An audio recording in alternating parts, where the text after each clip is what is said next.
Ooh, man, oh man, oh man. As of present, you getting nothing but Drayton, Drayton, Drayton, and more Drayton. And this is officially off the rim. The rim. Ain't no way around it.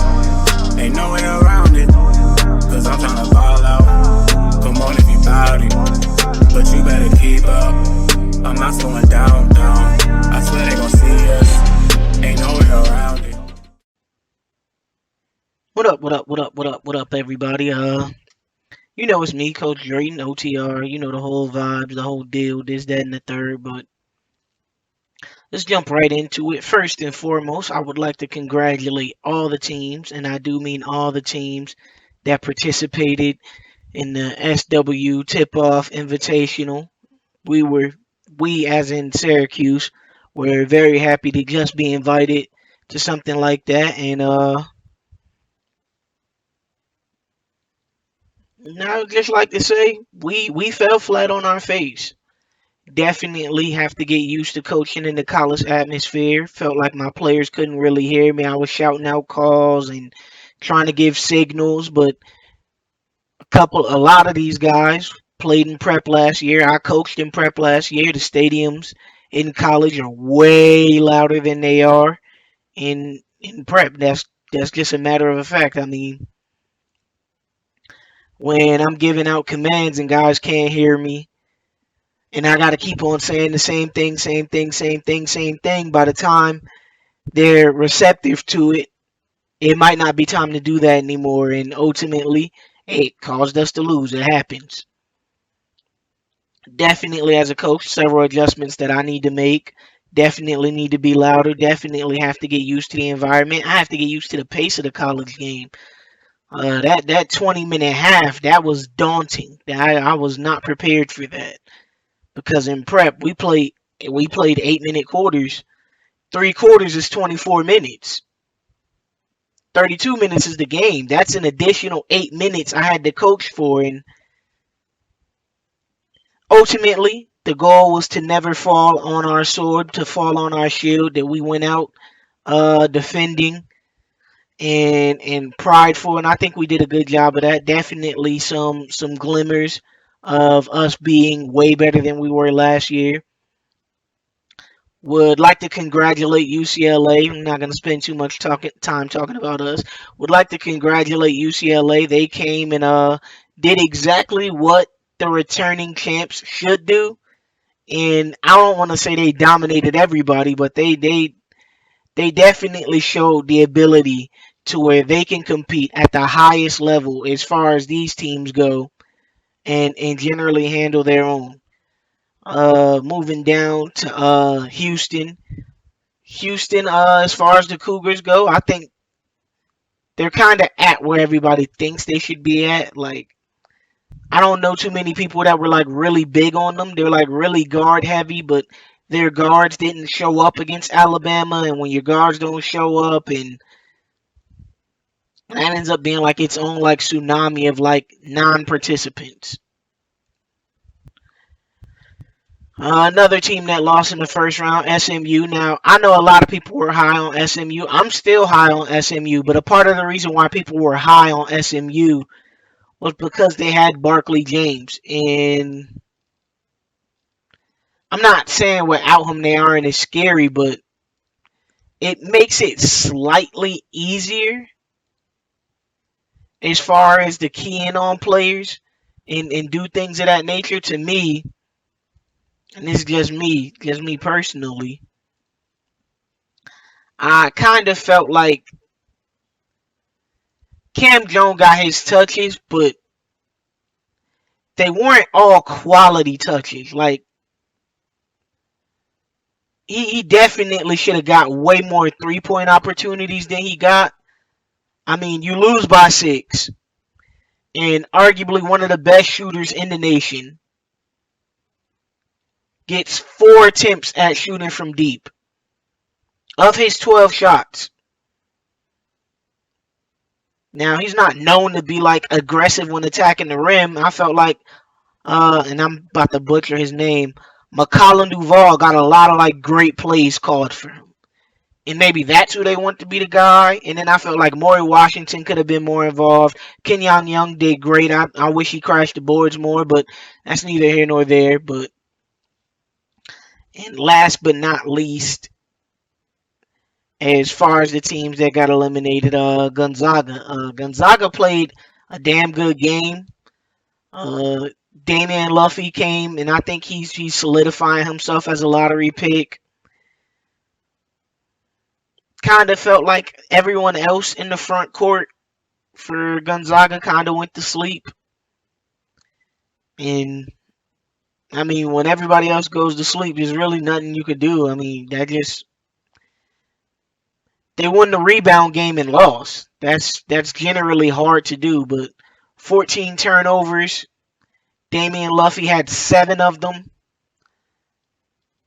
I would say like ball security ends up being like one of those concerns and things like that. But again, he shot 8 for 13 from the field. And SWBA coach is like, I can fix that. And definitely with his size and his skill set, definitely sees him as a talent. All right, now we're going to talk about Alabama. I feel like Alabama is really, really good. Like better than as advertised. And I know they lost to UCLA, but that UCLA team's really good. And what Alabama can do, and early in the season, it's really hard to see, is they can kill you from anywhere.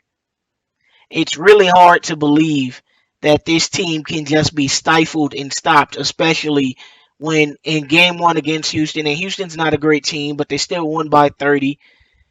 Almighty Soul gives you 18. Levin Cutler gives you 17. Kai Killens gives you 13. Foreign Flex gives you 10. DJ Childs gives you 6 with 9 assists. The whole team was participating, and I mean Rodrigo Falls.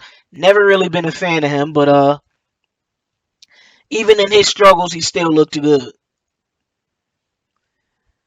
Now Duke, I will say, they probably got more out of Big Vic than I ever thought was possible.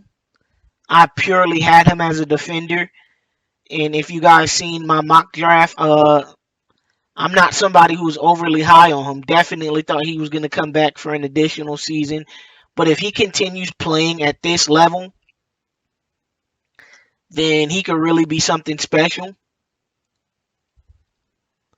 And last but not least, we'll bring up South Carolina. Now, South Carolina, everybody focused on Joey Justins and how he dropped 39 points in his first game, 14 for 26.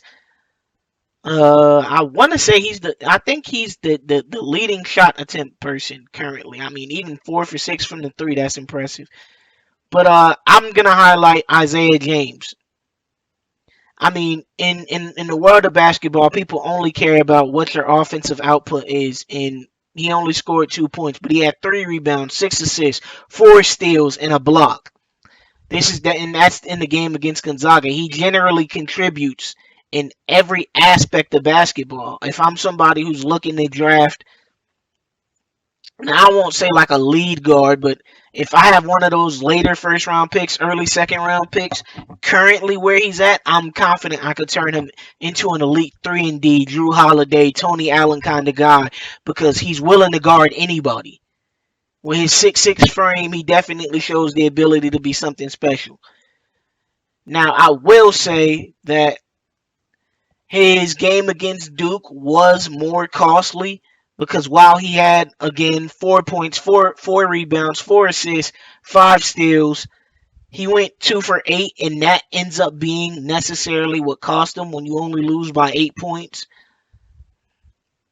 And I mean, again, Big Vic just looks, this is the best that he's looked ever. He didn't look this good in prep.